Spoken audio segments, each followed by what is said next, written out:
South Dakota State offensive guard Mason McCormick was a key piece to one of the most dominant offensive lines in the FCS this past year, and we'll try to determine if he can carry that success over to the NFL on today's 2-Minute Drill.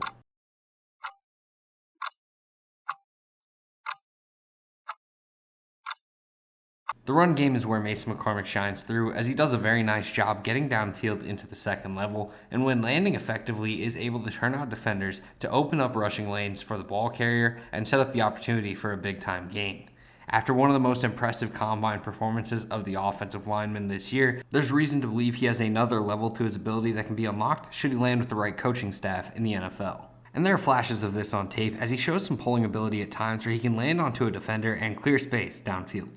Weighing in just under 310 pounds and standing 6'4" with nearly 34-inch arms, he has a quality frame and shows some promise as a pass blocker as well, but the Jackrabbits offense wasn't doing a ton of plays where he needed to hold up long in his sets. Still, he's got some nice lower level strength to anchor down and take on power from defensive linemen without getting overwhelmed and collapsing the pocket. For concerns with his game, the testing really doesn't shine through as you'd expect on tape because too often he struggles with burst and short area twitch that can limit his overall range as a blocker and brings doubt to his projection at the next level. Those issues exist in the upper body as well, as McCormick's hands are a bit slow and it leads to him missing on blocks far too often to be depended on up front.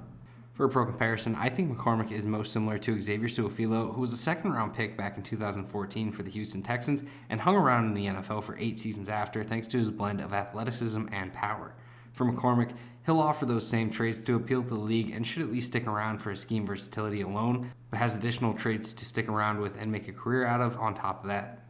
When it comes to draft range, I expect McCormick to be selected in the late second to early third round, as the smoke seems to be building on his draft type, and he seems like a prospect teams would be willing to invest in and attempt to develop further. But personally, I'm not sure I match the consensus opinion for how high he's being viewed. Still, most of my concern exists with his on-field athleticism, which we know is there somewhere after how McCormick performed in his testing at the Combine. So should a team successfully unleash that potential, they could very easily be landing themselves a great piece for the long term on their offensive line.